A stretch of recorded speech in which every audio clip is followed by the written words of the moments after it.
When we don't pray,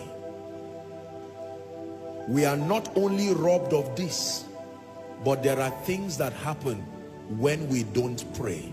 I don't have the time, but I will give you 3 of them. When we don't pray, number 1, we faint. Luke 18:1. When we don't pray, we faint. The word fainting there is to lose momentum, to lose energy, to lose vibrancy. Your vibrancy in the spirit, your passion in the spirit is sustained by the fire that your prayer life produces. When we don't pray, we faint. Number 2, when we don't pray, we die. I don't mean die like spiritual death alone. Literally, physically, we die. You may not see it because you don't die in one day. When we don't pray, it's like a farm with no farmer plowing it. No sowing, no mowing grasses, no nothing. The reason why we die is because the thief, killing is part of what he does. He does not only steal and destroy. When we don't pray, we don't ward off Satan and his cohorts and darkness. We will die spiritually, die financially, eventually die physically. Do the experiment. Trouble Satan and don't pray. Save souls, transform lives, give to the kingdom, love the Lord, make sure that the kingdom goes forward. Then don't pray.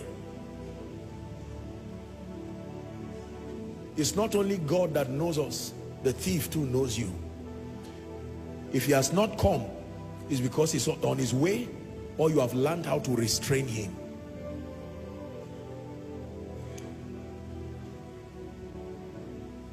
When we don't pray, we faint. When we don't pray, we die. Finally, when we don't pray, we never birth prophecies. Prophecies fail. I preached a message many years ago why prophecies fail.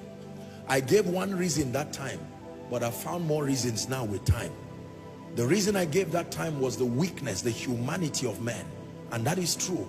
But in addition to it, there are many reasons why prophecies fail. It is not just the humanity of man. Prophecies fail because all prophecies are seeds. When prophecies come from the lips of God, they rest upon the womb of time. Something must be done to incubate prophecies until they mature and they are birthed.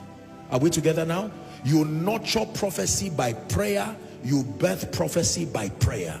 So prophecies fail even if you are not exhausted and you do not engage strategically in prayer. You will never be able to birth the program of God.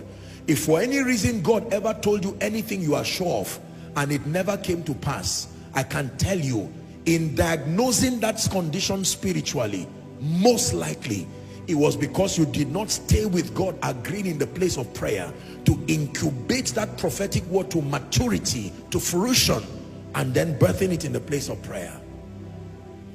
Everything God tells you, your next assignment is to pray. You are not just praying to fight Satan. Even if Satan is not there, the process of praying to birth things is a spiritual technology. It is not always about demons.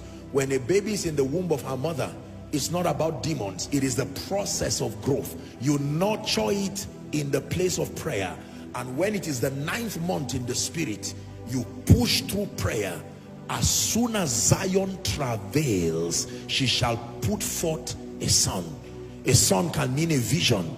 A son can mean a new dimension. A son can mean another level in grace. Take note of this.